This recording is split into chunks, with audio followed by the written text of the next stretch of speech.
Welcome to the Washdown podcast, episode number 39. And today we are talking with Battalion Chief Chris Roark. Chief Roark has 20 years of service in the fire department. He holds multiple degrees in fire science and public administration. And today we are going to have a conversation about leadership and taking care of the people and setting them up for success that you are responsible for. And we are just going to have a great conversation today. I hope everybody enjoys it as much as we did in making it. So without further ado, here is Battalion Chief Chris Roark and episode number 39. Yep. So, and, we were talking about, just the whole mental health aspect of seeing the culture change and how, talking to a therapist or peer support or something like that is becoming more acceptable. And that's really not specific to our organization. I think it's more, specific to... Well, that's industry-wide. Yeah. I mean, industry and, culture to that extent. Mm-hmm. I mean, everybody talks about, like, when I came on, it was... you did what you were told and that was it. And those guys, that came before me and before them and yada, yada, yada. But, I had an uncle that retired in 81, but, he was a World War II vet, Korean War vet. And, you look at those vets and you do X and X, Y, and Z, and that was it. And now, you look at, I know maybe the tail end of my generation, maybe in the Xers and millennials and all that, they've been taught to question everything. So there's no, pull the hose off the rig and change it just because, well, why are we doing that? Well, now there has to be an answer for everything. So, if you go back in time, it was just you did it because you were told. Yeah. We talked about that when we had James Kelly on the show, though. And he brought up a real good point of that was a great example of leading from the front. It's not that, and I'm just as guilty of it, that the younger generation wants explanations for things. Not because they don't want to do it.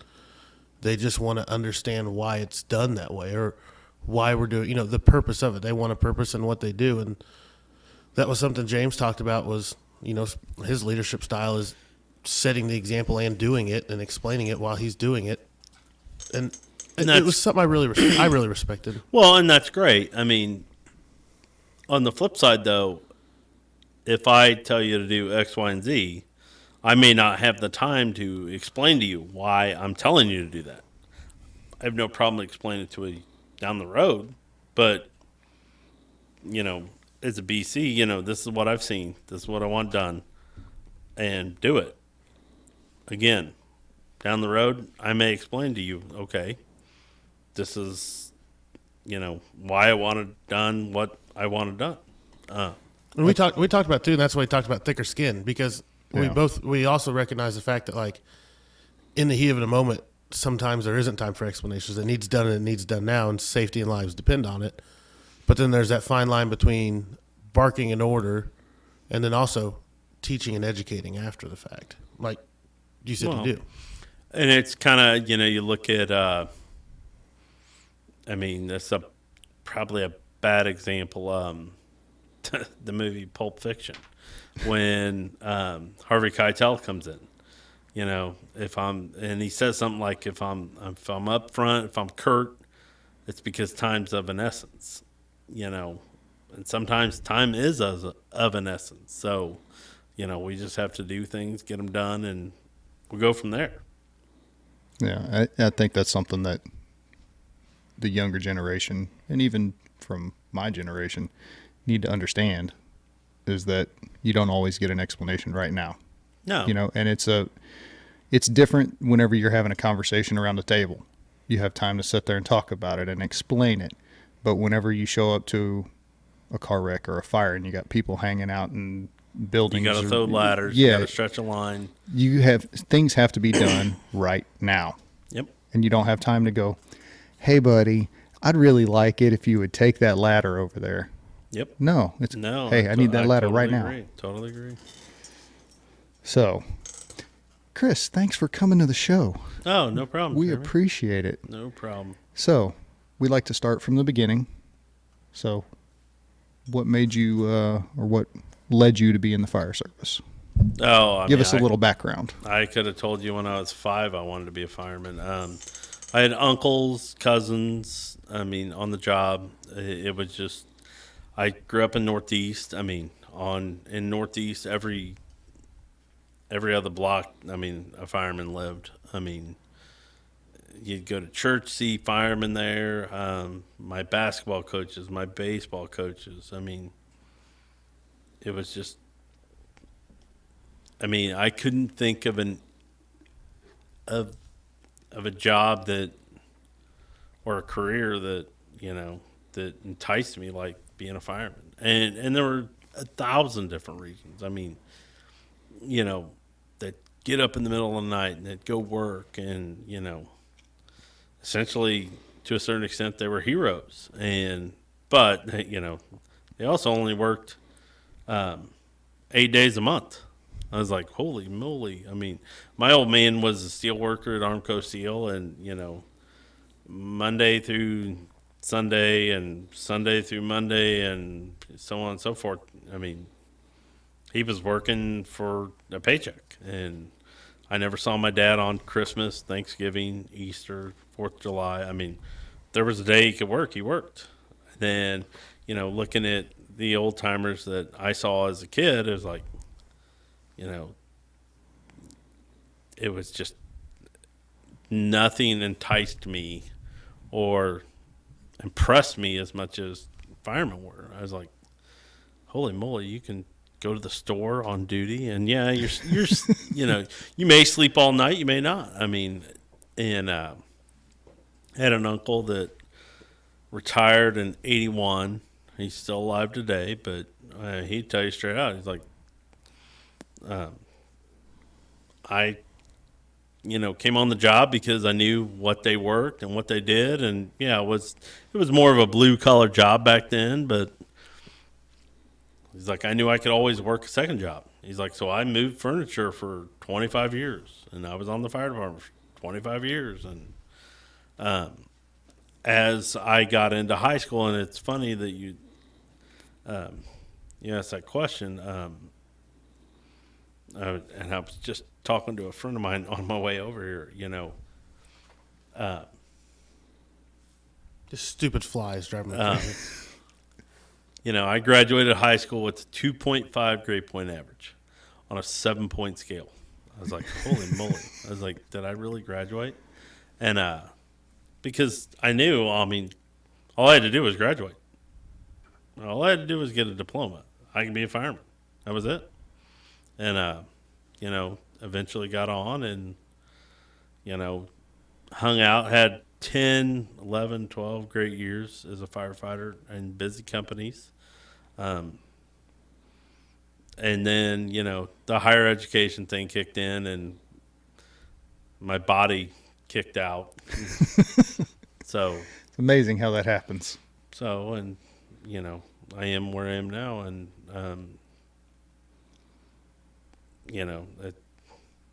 my life from the age of 27 onward is the last 20 years has panned out really the way I wouldn't say the way I thought it would, but I couldn't be, upset with the way it's panned out. So cool.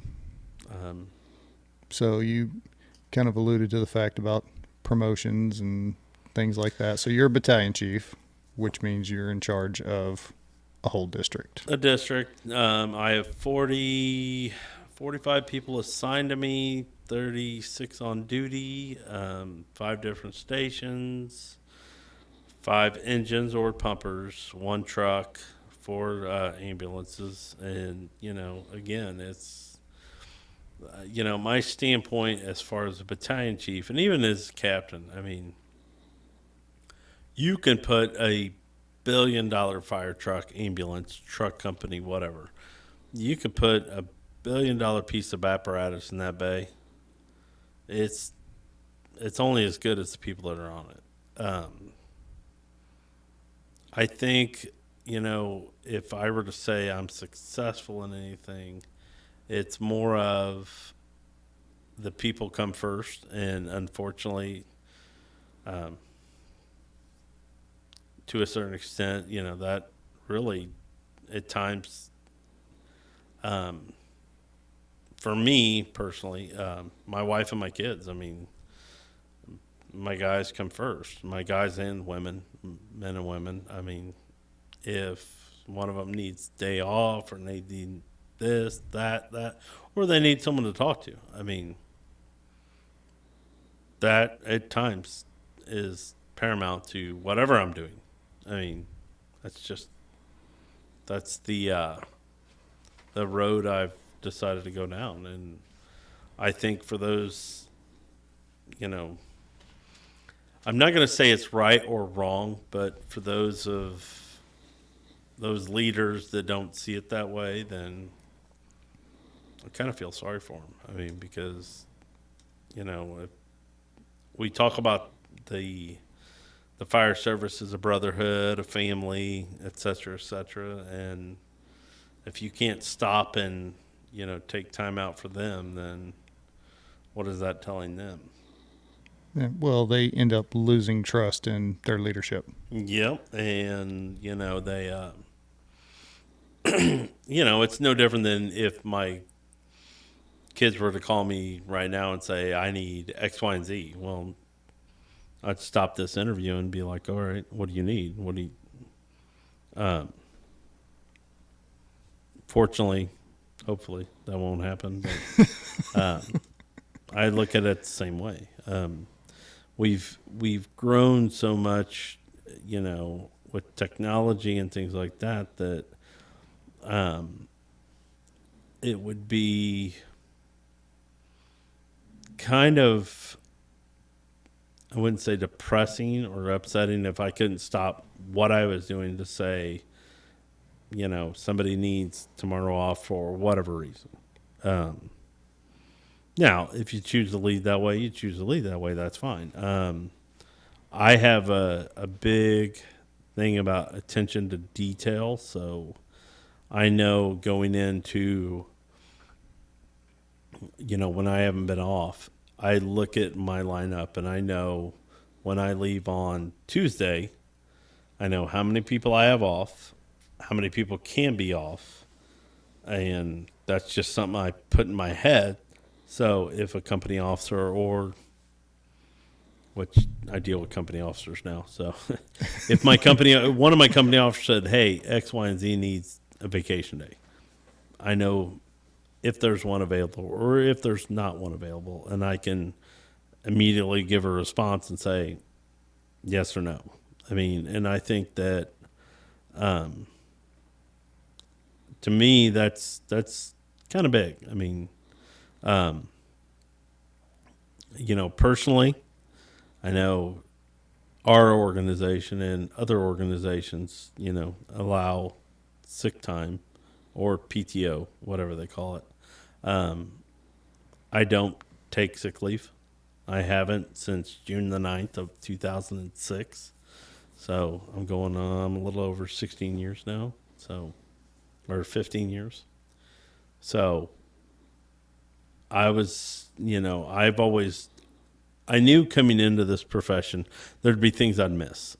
I mean, that's just life. I mean, yeah. Do I want to go to my son's soccer game on Saturday? Yes, I do. But if I have to work, I have to work. That's just kind of life. That's the way the cards were dealt. Yeah. So if I can't get a vacation day, then, or get someone to cover me or work for me, I'm not going to be there. That's just, Yeah. I mean. Well, and that was one thing that, was kind of drilled in our heads whenever we came on was, you don't take sick days and all of that stuff. And for me, it was, I was used to missing holidays and stuff. This is the way that I was raised. My dad worked offshore, so if he was gone to work, he was gone for 2 weeks, 30 days, whatever, and it didn't matter when it fell. You know, we'd have Thanksgiving in October and Christmas in January. Well, but I think that's something that's kind of, especially with this profession, that's in our organization, that's kind of been pushed aside. It's, you know, if you can't, you know, you're not going to miss something. You're just going to be there. Yeah. Whether it's vacation, sick, or whatnot. And, you know, my personal opinion, I just don't agree with that. Especially, you know, I'm not talking about the birth of a child or a wedding or something really significant. I'm talking about, you know, little Billy's going to have his first t-ball game in the backyard with, you know, the dog. No, you miss that. You come to work. I mean, I'm sorry. You're such a hard ass, Chief. I want to go to the lake with my friends. All my friends are going to the lake. No, No, you got to work. well, but you look at, you know, and I'm not saying I'm perfect. I'm not. I remember taking my first sick day. I had about 9 months on the job, and I took it because I was like, man, I call in sick tomorrow and still get paid, because I'd never had a job like that. I mean, if you didn't work, you didn't get paid. I mean, that was it. So I always went to work, and then, you know, I got this job, and I'm not going to say I necessarily abused sick leave. I probably didn't use it for all the right reasons, but yeah, I mean, I come to work, or I don't come to work, and I get paid still. It's like, it's amazing. But I did hit, you know, a point in my life where I was like, you know, if I just came to work and I built up those hours, and, you know, and that's what I try to teach a lot of the young kids now is, you know, young kids coming on the job and make 12, 13, 14, 15 bucks an hour. But if they save those hours in 10, 15, 20 years, I mean, those hours are worth 20, 25, 30 bucks an hour. That's huge. Yeah. Even if you're getting paid out, you know, a half, or, you know, in some organizations a quarter, I mean, it's still more money than what you had. Yeah. It's like a savings account. Yes, exactly. And that's how I look at it. So, you know, I choose to go to work. Now, I'm also, you know, in my position, I'm maxed out on, you know, vacation time. I'm maxed out on comp time. So, yeah, if I want to use 12 hours on Friday to go golfing, that's what I'm going to do. But I'm maxed. I mean, I have 500 and something hours. So, I mean, for us, that's a lot. I mean, Yeah. you go to other organizations, other cities, I mean, you know, their max on vacation is 12, 13, 1,400, 100 hours. I mean, that's crazy. So, I mean, and that's just what I, you know, and and you mentioned it before we started taping about leading from the front. I mean, that's one of the ways I try to lead from the front. It's like, look, I come to work. I mean, I'll take vacation. And again, vacation, comp time, whatever you have, that's on you. I mean, yeah, that's your time. Sick leave, though, I, you know, save it for when I'm sick. Knock on wood. I haven't been sick. Yeah. So, Chris, I do have a question. yes. So you talked about your time as a firefighter and as a captain, and you're captains over companies. You were a DSO as well. Now you're a battalion chief over an entire district. What do you think some of the hindrances have been the higher you climb through the ranks to still be able to do the job you want to do, especially when it comes to like personnel and taking care of your personnel? What you said, you have things you do like checking the schedule for the next day or always being available. But what have you found has become harder, or what have you lost the more people that are under you? Well, I don't think, me personally, I haven't lost anything. I think where people lose things is attention to detail. Whereas again, there are days that, I'm married. I have 3 sons, 20, 14, and 9. And a large amount of the time, the guys in my district come before them. And I'm not a good father. I'm not a good husband. But, for those guys that work for me, or guys and gals, I would hope, to a certain degree, that means something to them. I mean, because my whole thought process and whatnot is, if we fail as an organization, or if we fail as a company, then the whole thing fails. If I don't have a job, that's really going to impact my family. And I look at things like that. I that's my perception. I mean, my father, again, going back to the way I was raised and all that, I think the most my father ever made an hour was like $13. But my mom and my dad, or my dad and my mom before she got sick, I mean, they always worked. And they saved, and we didn't have extra money for X, Y, and Z. And, we didn't go to, Florida every, 6 months. I mean, because if, the house payment doesn't get paid, we don't have a house. If, there's not food to buy groceries, we didn't eat. If there wasn't food to buy or money to buy clothes, we were wearing the tore up stuff that we had before. So, I always look at, that's my perspective is, if this thing goes under, and you look at, a town like, a good example, a friend of mine was telling me about Camden, New Jersey, which is just across the river from Philadelphia. Their economic status, several years ago was that bad that, the mayor, on a Monday morning called in the fire chief, called in the police chief, said, all right, get rid of half your people. We're broke. We're done.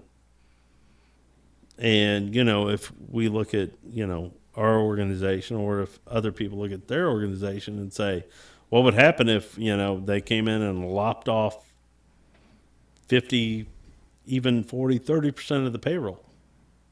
I mean, that'd be huge. I mean, that would, decimate some people. So then what are you going to do if, you're not a battalion chief with 20 years, or you're not a firefighter paramedic, or, if you're just the everyday run-of-the-mill firefighter that just got hired 4 months ago? You're unemployed. You're going back to sacking groceries, or moving furniture, or, doing whatever you did, before you came on. I mean, that's huge. And that's where my mindset has always been. I mean, if you go back in our history and you look at, we've been extremely lucky that, we hire and hire and hire. I mean, they didn't hire anybody on our job from January 14th, 1980 to May 6th of 1985. No one got hired. And, because of our deployments and staffing and whatnot, we're lucky that, we haven't endured that again. So, my perspective is, and that's what kind of guides my thought process, is what if they didn't need me tomorrow? Did that answer your question? Yeah. A little bit? A lot of bit. Sorry. You No. left him speechless. I No, love it. like, it was a perfect answer. No, and that's where I don't think a lot of people, especially in our organization, we don't think about the what ifs. We're very much, well, they can't do that. Well, they can't do that. Well, they can't do that. Or that's not going to happen. That's not going to happen. Well, it very well could. It absolutely could. So, Well, and I think that's a problem with us in general, is because we're very reactive. We're not well, and proactive. I think the fire service in general is is totally reactive. I mean, if you look at, and I'm not a big fan of NFPA standards or whatnot, or some of the things we've done, but it's always in a reaction to what has happened. And I get that. But when it comes to us personally, we don't, we become, more complacent. That can't happen to us, or this can't happen to us. Well, yeah, it very well could. Yeah. So. Something else I've wondered too, as you've worked your way up, and now, like I said earlier, battalion chief. What have you changed, or what is your focus now? As a captain, you're preparing firefighters to do the job well and then lead. Now as a chief, you're preparing your firefighters as well, and now you're preparing captains to take a step up in their leadership as well. What's something you've had to do to kind of, or have you changed your leadership style to address a greater mass of people now under you? It's not about addressing a greater mass or changing any kind of style. It's making them more aware of what's out there. No different than the people that, mentored or helped me. I mean, it's, I'm not trying to change, anyone to a certain extent, but I'm letting them know, hey, you could do X, Y, and Z. Or, for example, I went to the National Fire Academy. I graduated from a program called the Managing Officer Program. And that was only brought to my attention from one of our retired deputy chiefs. And he was like, hey, they have this program you could go to. I think it'd be good. And so I try to pass that stuff along. There's, a lot of things that us as individuals can do that will help you propel yourself through your career. The problem is as big as our organization is, if you look at, the FESHI model for professional development, it starts with, your recruit training, and then it goes to relative experience, and then higher education, and then, certificate programs and whatnot. And, we're big on experience, and we get a lot of it. We really do. Depending on where you work, you get a lot of experience, and that's awesome. But we kind of lack the whole, you could also go to school and do X, Y, and Z. And I think that's where we kind of fail, is we're not promoting or helping, our individuals to say, you could do other things besides, just going to work and running a lot of calls. Now, don't get me wrong. A lot of great stuff you get out of that. But, that's been a gripe of mine for a long time, of how the lack of a formal professional development program. And unfortunately, with our our organization, a lot of that's done on your own. Mm-hmm. Yeah. Well, and you can correct me if I'm wrong, or, if you don't agree or whatever, but we do a very poor job of preparing people for leadership. Oh, yeah, totally agree. And most big organizations like ours, they're in the same boat. And I think something that's kind of interesting, and you brought up this point, we rely really as a fire service so much on experience being that preparation. But now we're seeing, particularly in our department, but in a lot of departments, now we're seeing that transition where fire departments are running more EMS and expanding their horizon of what they do.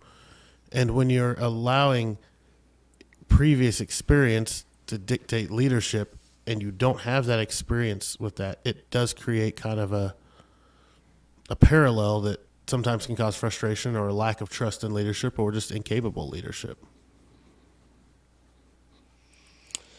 I don't think it's incapable leadership. I think they're, some of the, depending on where you are, it's the leadership that's just kind of what you're exposed to.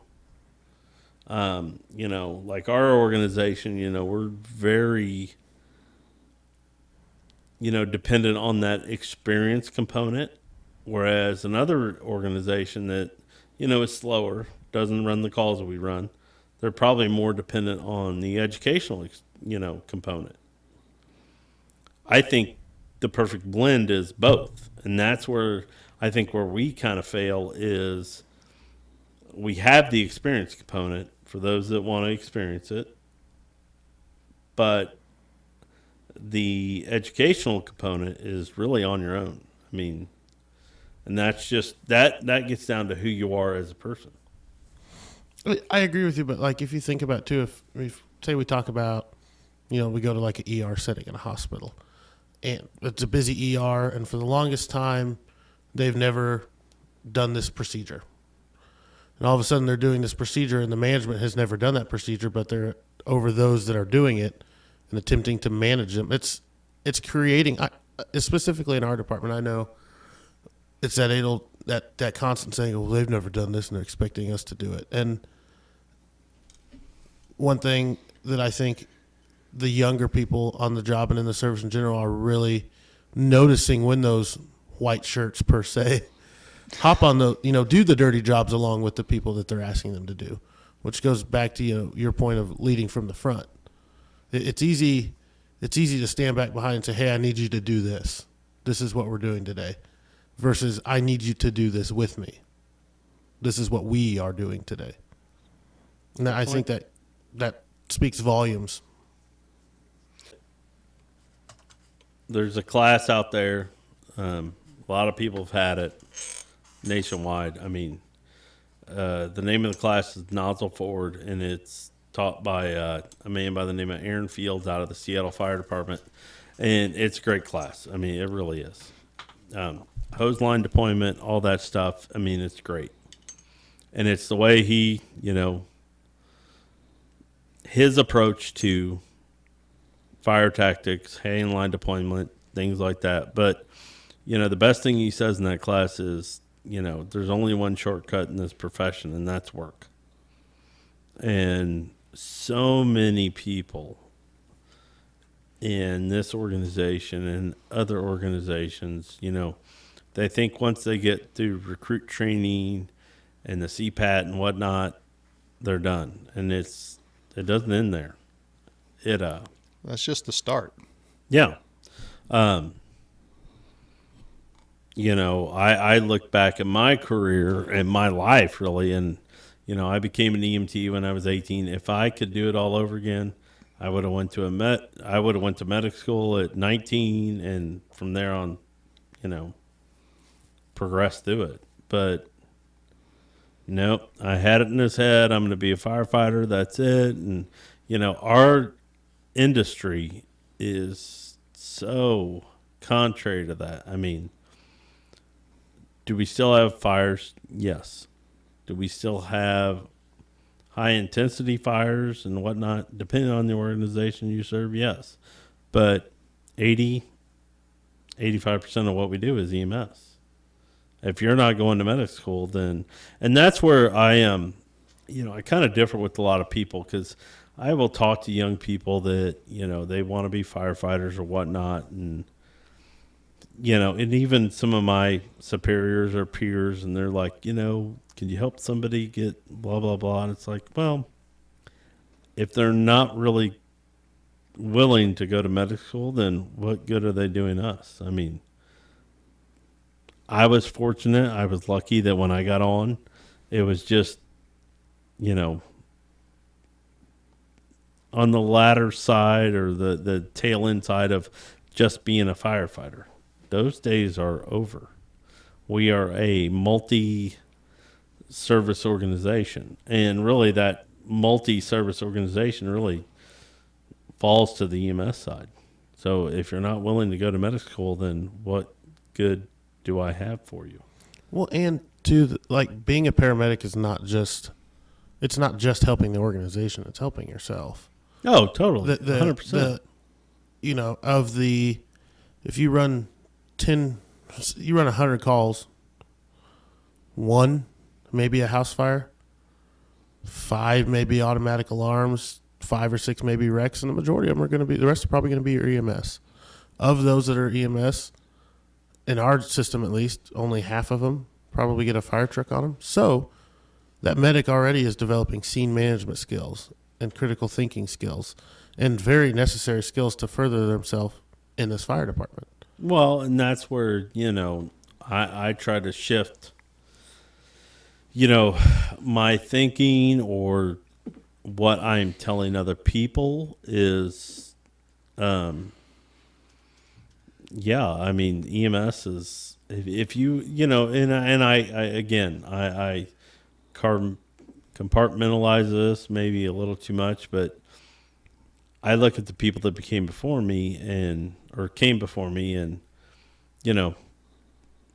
30, 40, 50 years, well, not 30, but 40, 50 years ago, what did firefighters do? They went to fires. That was it. That was all they did. And then, you look at the mid 70s, late 70s, they started getting extrication equipment. And then it,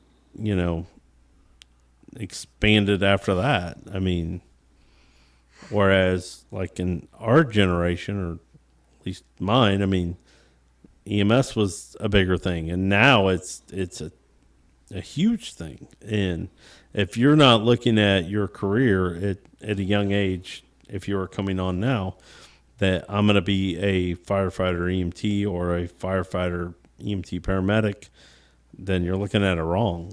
Actually, they should probably look at it as I'm going to be a paramedic / firefighter, because that's just where the industry and society and everything else is taking us.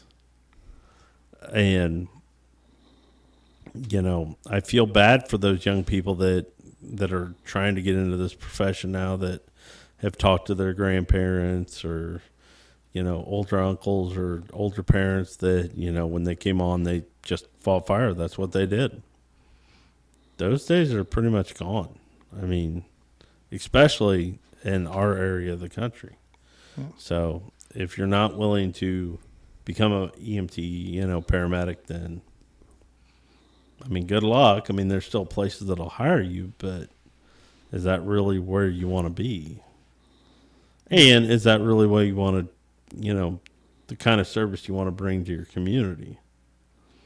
I was always taught that, coming into this profession that, when people pick up the phone and call 911, they're, it's no different than if you go to your doctor. You don't feel good. You want an answer. Well, those people that pick up 911, they want some kind of an answer.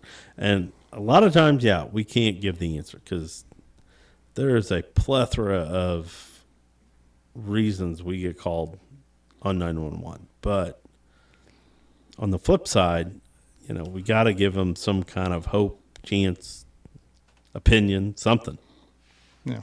Or direct them in that way. In the correct. And that's where, the higher education and the more knowledge, knowledge is power. Again, going back to the nozzle forward thing, one of the things he says that I think is amazing is knowledge is power until it's decisive and destructive. Or knowledge is power unless it's lorded and hoarded, then it's decisive and destructive. So knowledge is power, yes, but we need to share that knowledge for the young guys or the young gals that are coming on this job. When we keep that knowledge into our, close to our chest, well, then it just divides peoples and just creates really animosity. Well, I think, at least for me, would be that you want to make it better or leave it better than when you came in. And, and that's a great expression, thought. The only problem is, in a large organization, just showing up to work every third day, you're not really doing it any harm. So what did you do to make it better? Not to say that that's not a good way to look at it, but how did you make it better? And that's what, for example, in the position I'm in with my company officers, I hey, we have this school, we have this class, you can go here, you can get this certification. I mean, again, big organization, bigger problems, but all those little pieces of paper that we always say don't mean nothing, they really do mean something.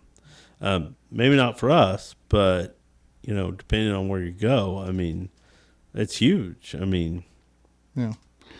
Well, I think, and I kind of have the mindset or, the vision, whatever you want to call it. And we've talked about it on the podcast before. You never know what you're going to say or do that's going to affect somebody or spark change within them down the road. And it might not happen immediately or whatever. And so you go to a crew or whatever and you show somebody, okay, I learned this extrication technique or a new way to splint something or whatever it may be. Yeah. Whatever skill that they didn't have before. And they're able to take that and say, okay, now I'm going to teach the next person that or whatever and pass it down the line. That's kind of what I've. Well, what I and meant. it's like, for example, I know I was a BC when I came up north. And then anyway, somebody had made a comment about a firefighter who was maybe a jerk or standoffish or whatever, and they were, they used the example of they were cleaning an axe, but they weren't doing it the way that person wanted it, and they took it as, the guy was kind of a jerk, and I was like, well, he could be a jerk. I mean, more than likely, yeah, he may be a jerk, but maybe he takes that much pride in his apparatus that every piece of equipment that goes on that apparatus is, cleaned and polished to a certain way. And, and that's where, again, I mean, it's all in delivery. It's all in technique. But, I think as individuals, again, I don't want to say tough skin, but instead of individuals looking at it that way, they regress and look at it in the negative way. Great example, when I came on the job, worked, our on-the-job training was always under this one firefighter. Mine was under this one firefighter who did nothing but yell, scream, and cuss at you. But he always taught you something. And I didn't care what he said to me, what he called me, or whatnot, because he always taught me something. And he always, at a certain extent, if you just sat there and took it, and that's probably not the PC thing to say, especially in 2021, he would explain to you what he was trying to convey to you.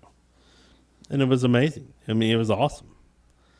I didn't care what he called me or how he talked to me. I mean, he was in charge of me. He was the superior. I was to a certain extent, inferior. So I was like, okay. And, I always walked out of every situation that I was in with him learning 10 times more than what I knew walking into that situation. But again, you look at today's society and where we are at this point in time,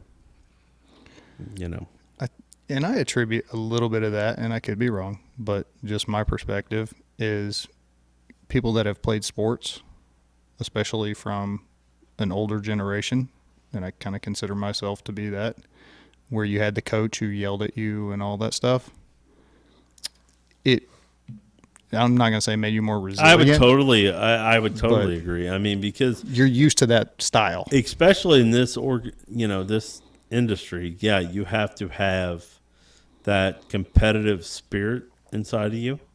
Mm-hmm. And you didn't, when I played sports, I mean, I didn't care what people said to me. I wanted to do better. I always wanted to do better. And then you get into the, and I hate to say it, but every kid gets a trophy and we can't yell at nobody. And, and now we are just seeing it doesn't build critical thinking. It doesn't build resilience. It doesn't build character. Yeah.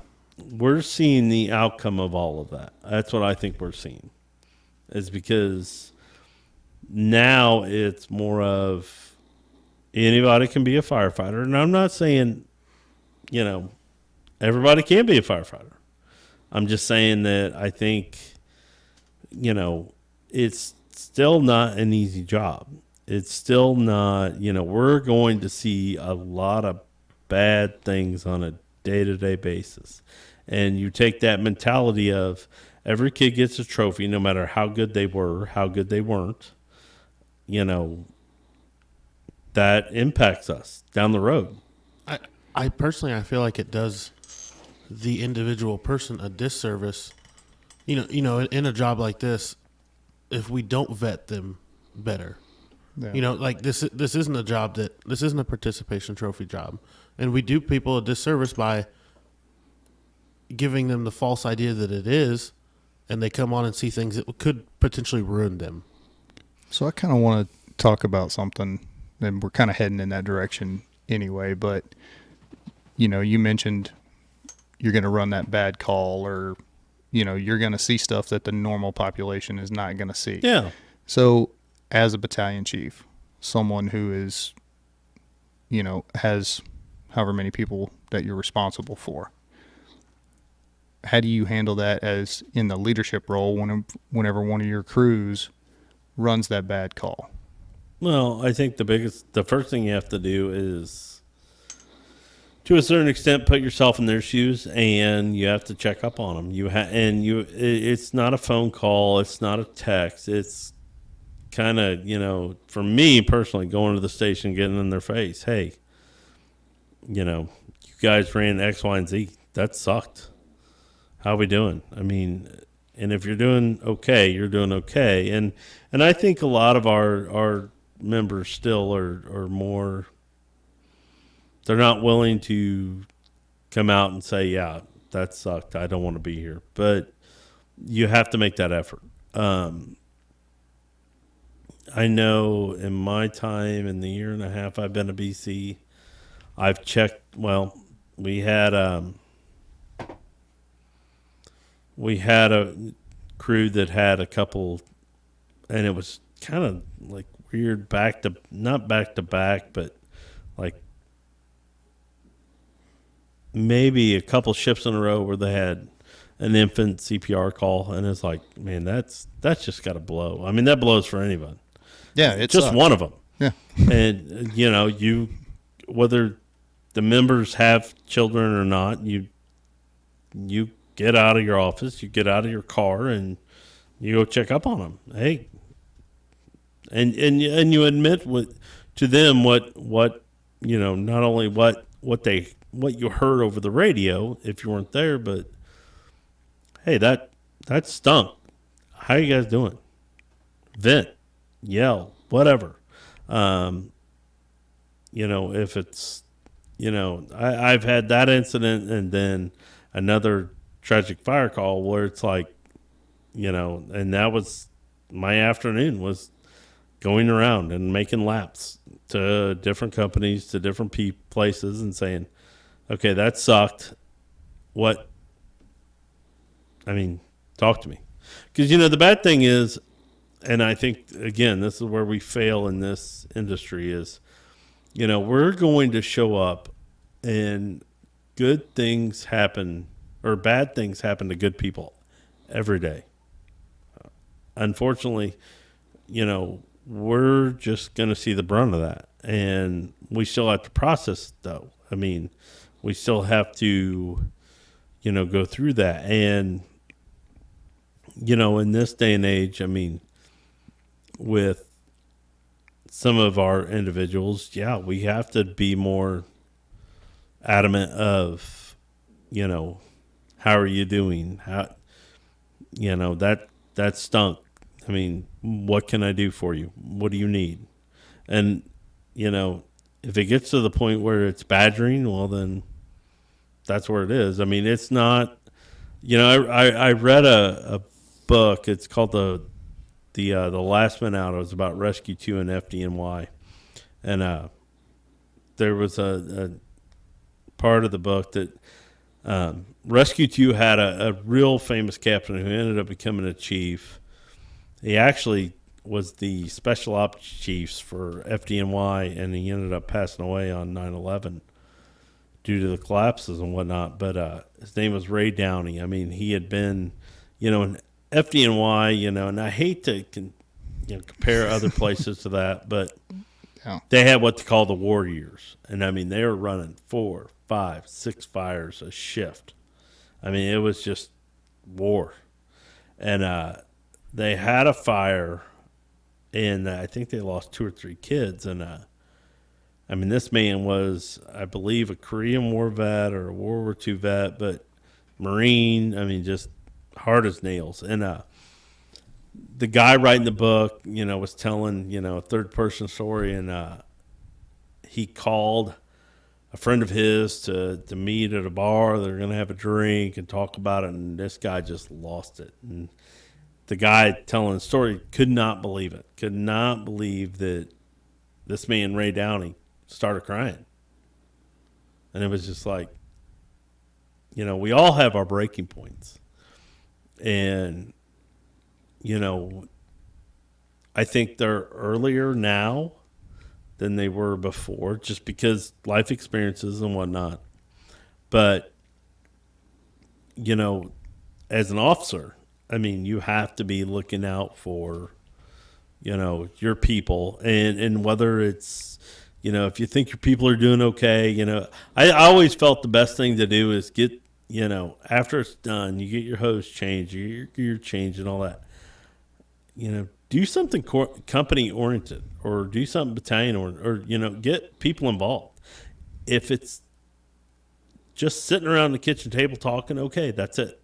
But, engage them. Don't let them just run off and get on Facebook and Twitter and, Instabook or whatever you guys do. I mean, or go to your room and just watch TV. Get everybody out. Get them out in the day room. Get them, involved. I mean, if anything, worst case scenario, get on the rig, and you know what?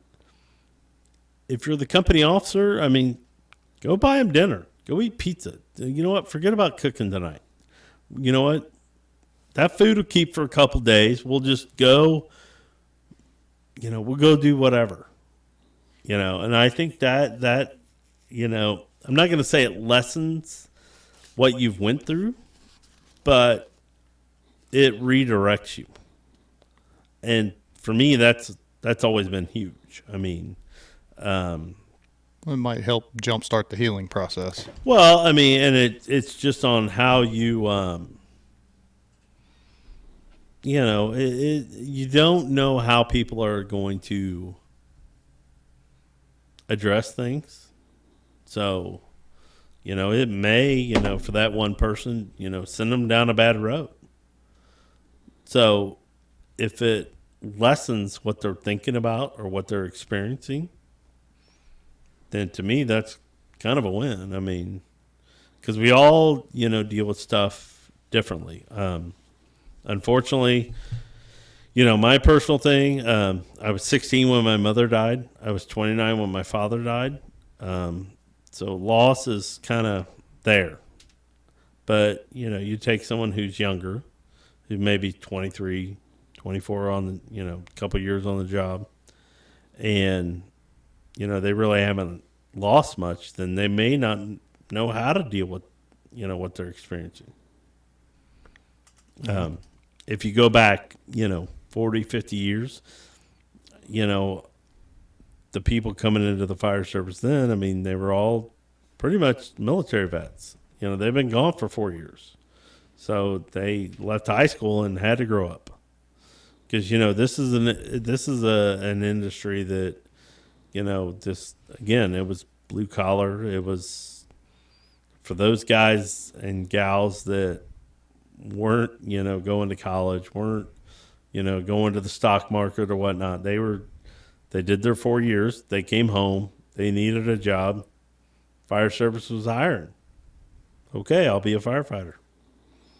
And that's where I think a lot of our maybe upper echelon don't tend to contemplate that stuff or think about that stuff.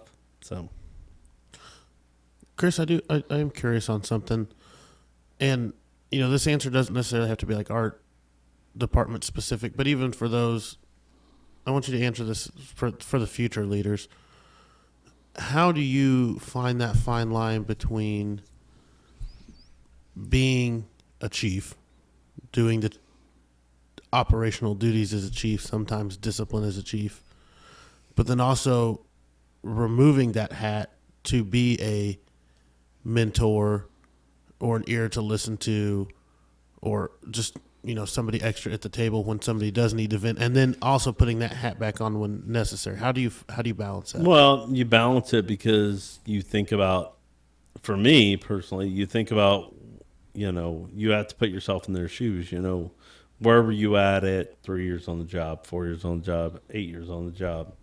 And, there's a totally different line when I'm talking to someone as a person, as Chris, and then when I'm a chief. I mean, that's two different things. And if they're experiencing something, that may be out of the norm or something they didn't, we all didn't want to experience, well then, yeah, it's easy to become Chris and, hey, vent, yell, cuss, do whatever. On the flip side, being a chief, I mean, that's pretty much, not pretty much. I mean, to a certain extent, it's black and white. Did you do something wrong? Did you do something you weren't supposed to do? Did you do something good? I mean, but we have to remember, again, in most organizations, promotional processes, they talk about empathy and things like that. Well, to empathize with someone, it doesn't mean to sympathize with them, that I know exactly what you're feeling. It's, to empathize is basically, I know the ballpark you're coming into. And even though I've not experienced what you're feeling, that's where I empathize with you. So, something that may affect you may not affect me. So, but that's not to say that, you're feeling something wrong. It's more of, okay, you're not handling something good, which is totally understandable. So I'm here for you. Talk to me.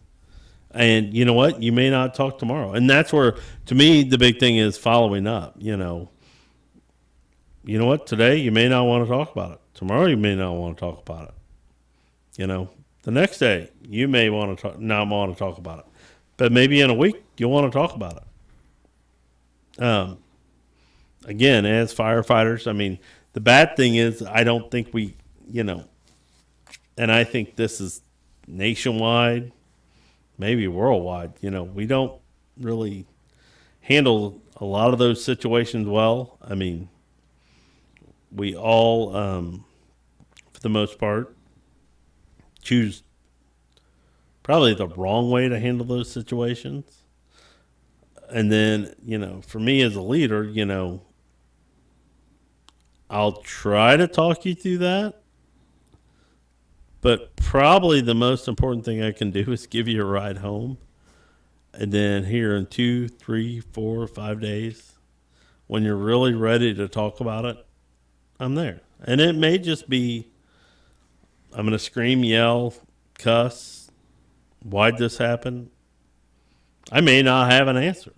But if I can give you that outlet to get it out, then hopefully that helps you in the healing process. I think one of the problems, especially in our job, but I think it's a career thing, is the stigma of what a white shirt represents sometimes too. We don't see it as a viable outlet to help us on our personal needs. Well, and you could be 110% right, but me personally, the biggest thing I've always tried to remind myself is at one point in time I was a firefighter. At one point in time I was a firefighter that went to captain. So that's, I skipped, in our organization, I skipped the driver process. And your drivers, when I came on, they were a huge outlet. I mean, hey, I can't talk Cap about this. Can I talk to you about it? Sure. But I think the biggest thing is and again, this is just one of the things I teach. I mean, everyone, every single person, whether it's our fire department, again,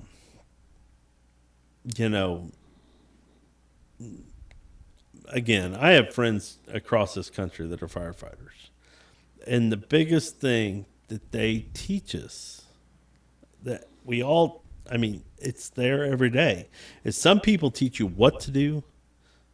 Some people teach you what not to do. And, when I was 29, my father died. My brothers and sisters basically said, hey, you live at home, you're on your own. My father literally died in my arms, literally. And my captain didn't care. My driver didn't care. The other firefighter on the rig didn't care.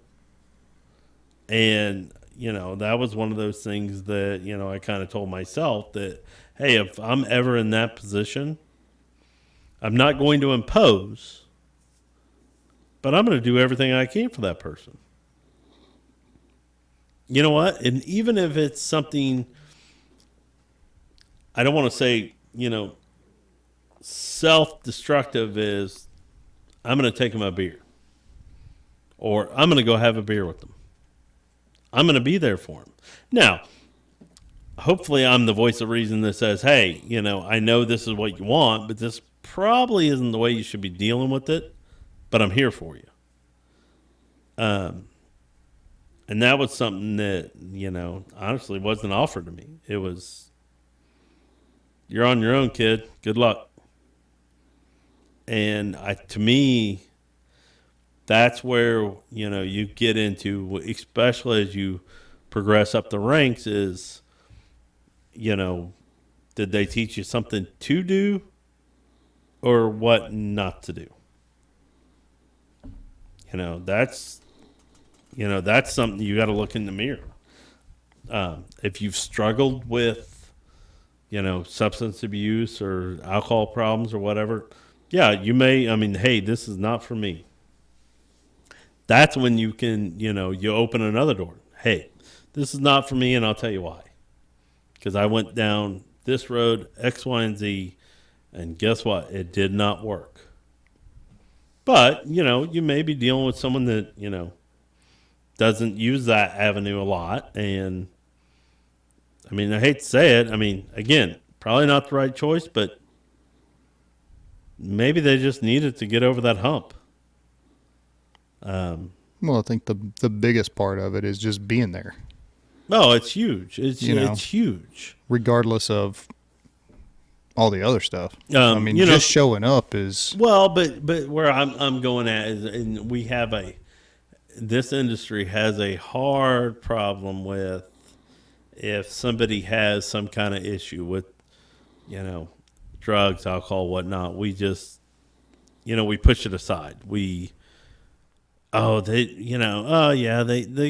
a little hammered, they got a little banged up tonight, but they'll be fine. Well, maybe they won't. But, if it's someone that, I know 3 friends right now that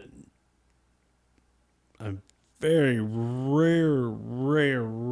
It's like a blue moon or an eclipse for them to drink. But they've hit, losses in their life where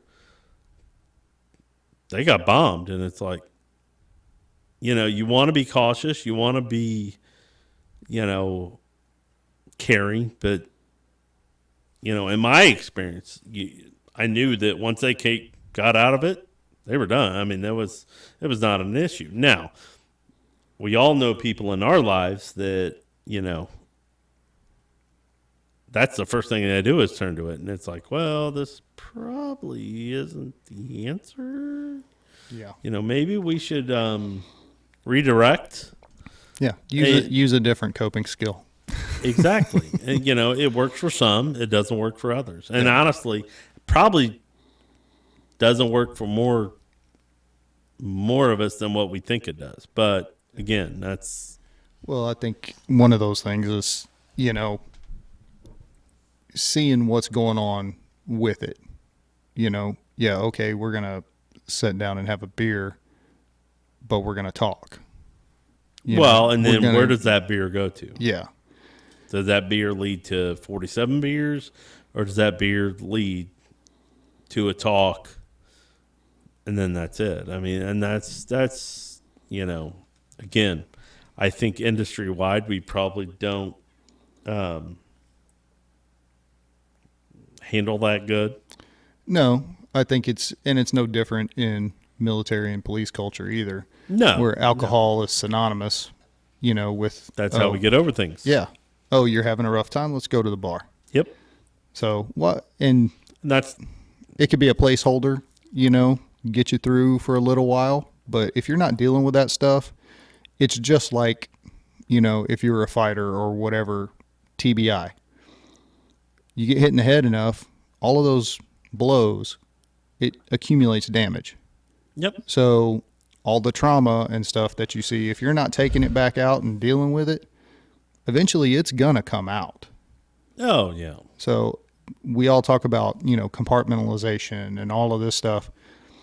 We've been doing it wrong for forever because the way that we handle it, by and large, and I'm not going to say everybody, I won't generalize like that, but by and large is we take it and we put it in a box and then we never bring it back out again and deal with it.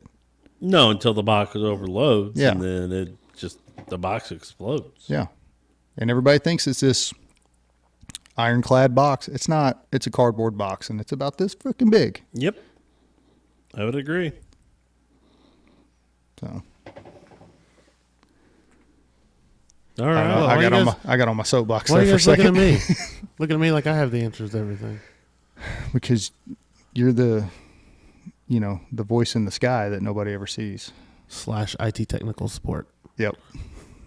All right, we're going to take a break. We'll be back with KBBL. We'll answer your questions when you call in. Hit the pause button. Here with Jeremy Green, James Moran.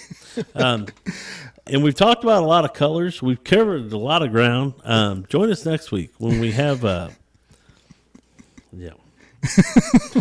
You don't even know who's on next week. Yeah, who is on that? Darren and Doug Niemeyer are coming on next. At the Niemeyer really? Brothers. Yeah. All right. And So- we're back. All right, ladies and gentlemen. And All we're right. here. We're sponsored by Duff Beer. You can't get enough of that wonderful Duff.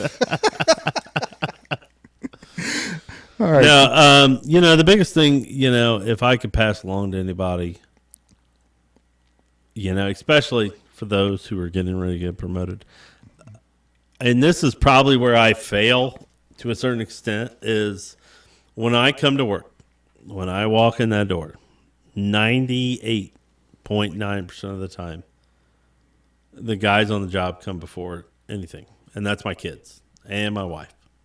And my wife, God bless her, I love her. She understands that, and that's only because of a lot of the guys that I worked for, or not a lot, well, one, did that same thing. And it's hard, and I'm not saying I'm right. If you look at, the history of the fire service, and especially in our job, I don't know if you two have ever been told this, but you could be in the busiest engine truck company in the city. I mean, running 10 fires a day. If the people you work around you hate, you're going to hate being at work. Oh, yeah. Or you could be in the slowest company, and that's where I think a lot of guys that work in some of our they're busy, but they're non-fire busy companies that they kind of get a bad name, but they get around such a good group of guys that come to work is a blast. And I've been fortunate to have those situations where I didn't want to have an end date because just coming to work, I mean, we were going to do something goofy. We were going to have fun.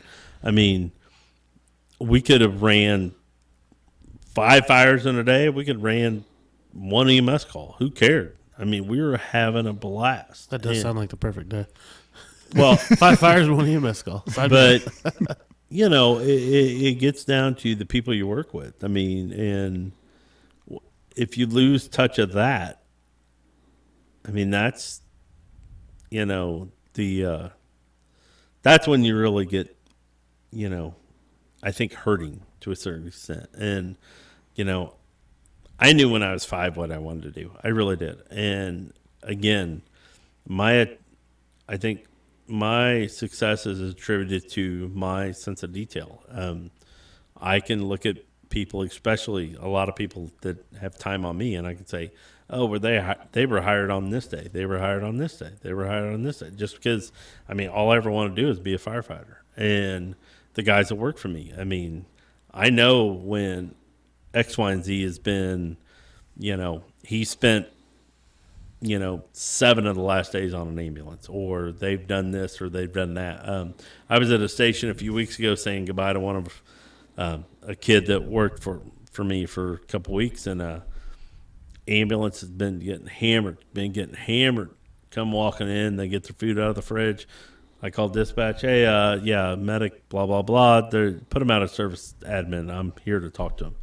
And the medic turned around and looked at me. He's like, I do something wrong. I was like, no, you need to eat. I was like, we all got to eat. We all got to go to the bathroom. We all got to take a shower. He's like, really? I was like, yeah, just eat. I'm here to talk to him. Just eat. He's like, wow. That's kind of cool. I was like, well, you've been gone for the last 4 hours. I mean, don't you want to eat? I was like, I'll put you back in. He was like, no, I'd love to eat.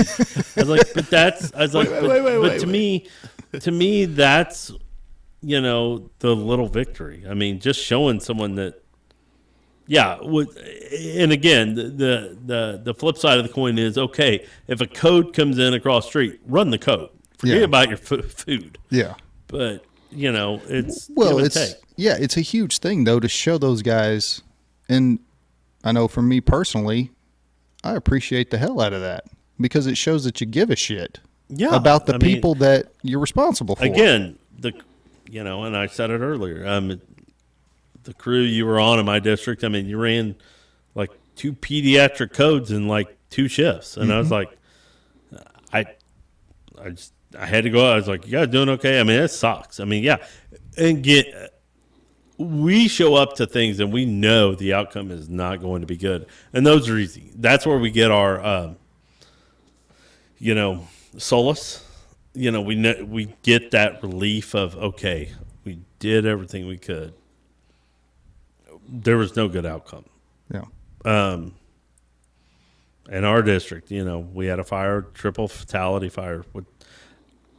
I knew 1 and 2 were gone. I knew it as soon as they pulled them up, because I got there as they were pulling them out. I was like, yeah, they're nope. But 3, they gave 3, a week, and I was surprised you made it a week. But they took the actions. They did what they could to give that that family that last chance. I mean, that last 5 days. I mean, they gave them hope. And sometimes maybe hope isn't good, but I mean, they did everything they could to. And, I think that's where we fail, really. And I've preached this and preached this and preached this. I have a company in my district that a year and a half, they have 5 cardiac saves. Amazing. That's amazing. I don't have any fire saves. 5 cardiac saves. That's huge. That's why I preach. Go to medic school. Because especially like going to medic school, especially for a young kid now, hopefully young kids, you're listening to this, you're marketing yourself. It's no different than Nike markets shoes or, Coca-Cola markets their soft drink. I mean, market yourself. You go to that medic school, there's not going to be one fire department that wants you. There's going to be like 50. That's huge. And again, going back to the education stuff and all that, I mean, you have a degree, you have this, you have that, you have all those little pieces of paper that a big organization kind of makes fun of.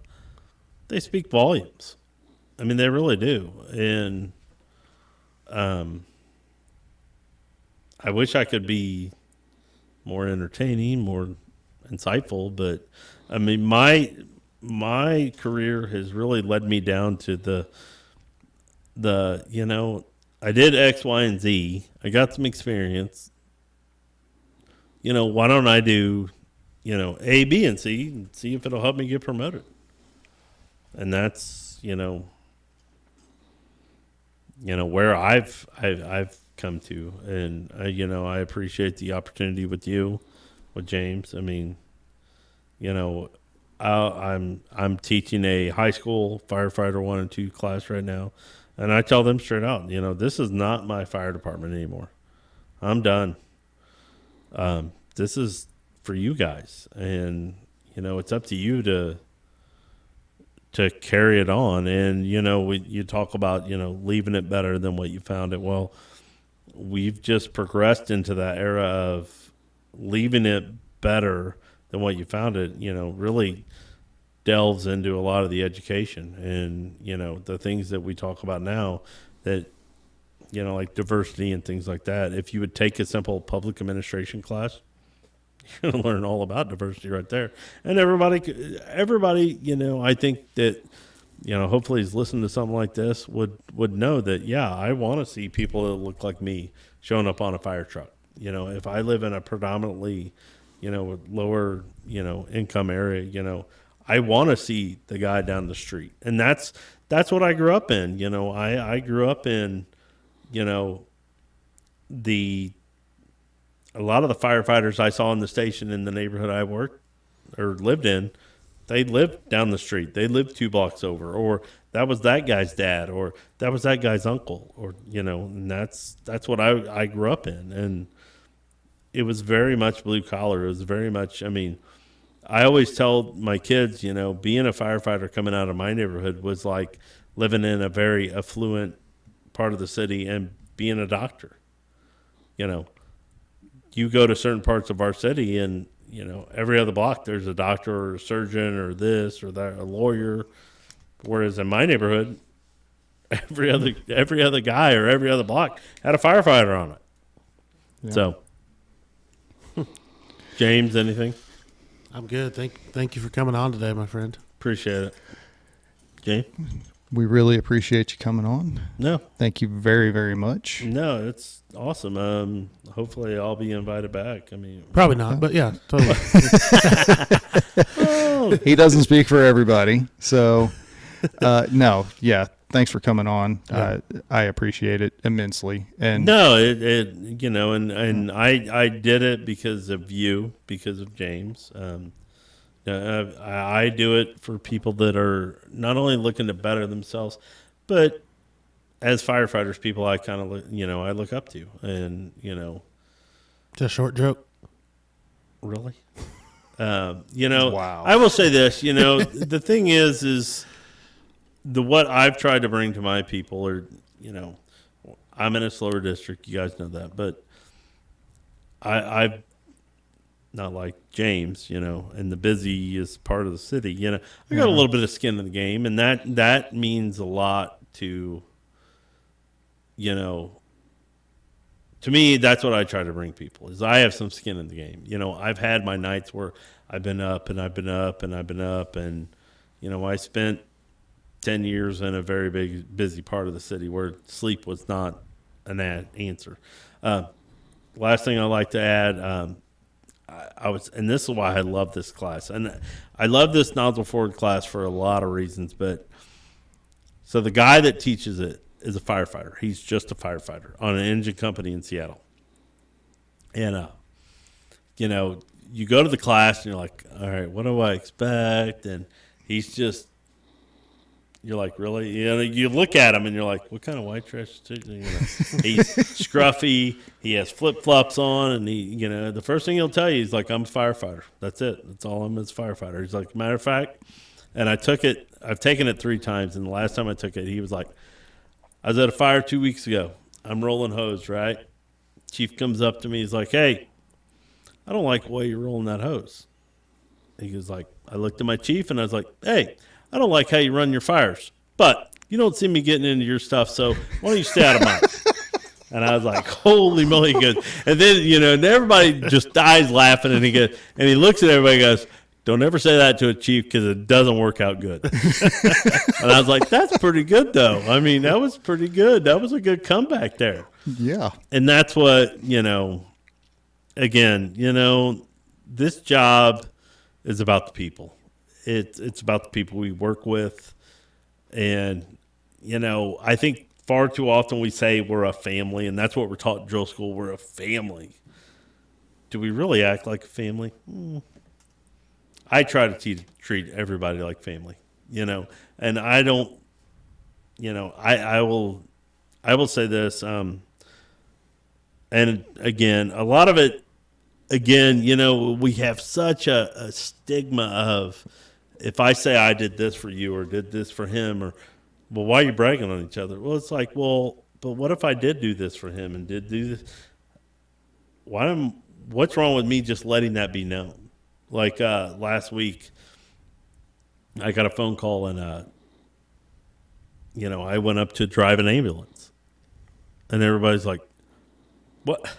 Why would you do that? And it's like, well, I didn't do it for recognition. I didn't do it for, I did it just because I wanted to do it. But, like my ambulances, and we all know in our organization, ambulances, they get hurt. Yeah. No, Not fun. Yeah. well, no, but it's still a job, though. Mm-hmm. Yeah. You're not unemployed. You're not. What did you do before you came on? Worked on an ambulance. No, before you came on. Before that, Worked in a jail. you be doing that. Nope. I was a bartender. Didn't make near as much money, but I went around to my crews that have ambulances, and I called them all in the morning. I took turns. Now, granted, I took turns, and I was like, "Hey, it's Friday. What do you want? Pizza or steak? Call it." Well, of course they took steak. God Yeah, they're forbid not we stupid. take pizza. But no, I'll take pizza. I would go through. I went through all of my stations that had ambulances, and I bought them steak. I mean, because how many times do And again, this is my mentality, but if you mess up tomorrow, if you go to a fire tomorrow, and mess up, or an EMS call, or whatever, there's going to be a line 4 blocks long of people to say, "Man, you really screwed that up." Mm-hmm. But how many times when you do something good are people going, "That's awesome"? They're like, "Good job." Yeah. That's the way I look at it. Yeah. So You are not wrong at all. But your mindset is rare, and that's what's sad. well, Yeah. hopefully it, and that but that mindset though gets down to one thing, and that's money. And did it cost me X amount of dollars to do that? Yeah, it wasn't cheap, but I had an uncle that and this is where we're going to end this. So he's in his 80s. Anyway, I call him, just talk to him one day, and he's like, "I'm not going to make it." I'm like, "Oh, you're dying." What? You dying today? Or it's like, "Nope. You got $920,000 in the bank, cash. I'm not going to make $1 million." And I'm like, "Really? That's it?" I was like, "You haven't talked to your 4 kids in like 6 months, but that's where you're taking your stand. Money, you know what? I'll make money tomorrow. I'll make money the next day. If I can do something, like buy steaks or pizza for my guys to say, hey, thanks, because no one else is going to do it, then you know what? That's a good investment. Because just telling someone, I think personally, that, hey, I care. I care what you're doing. I know what you're doing, and it sucks. And it's, it's a day in, day out. And you know what? An ambulance may leave the station at 1. They may not get back to 6 o'clock at night. Yeah. But seriously, I mean, to sit there and say, I care. Well, I said, it's huge. I mean, speaking from the perspective of, the person that's working under you, it's huge to know that my leadership gives a shit about me. No, and that's kind And of the way. gesture goes farther than the money ever would. Yeah. And see, to me that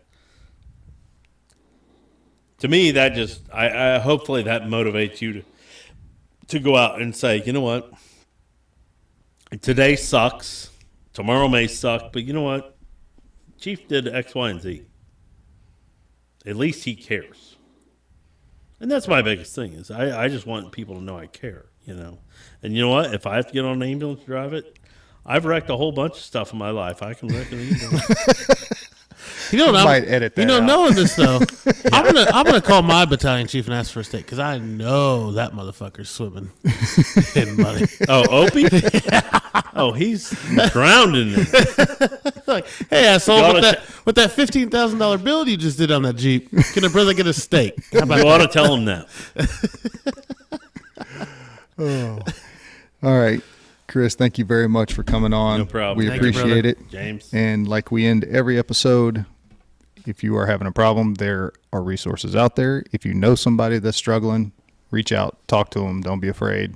Let them know that you care. Let them know there are resources out there. Thanks for stopping by.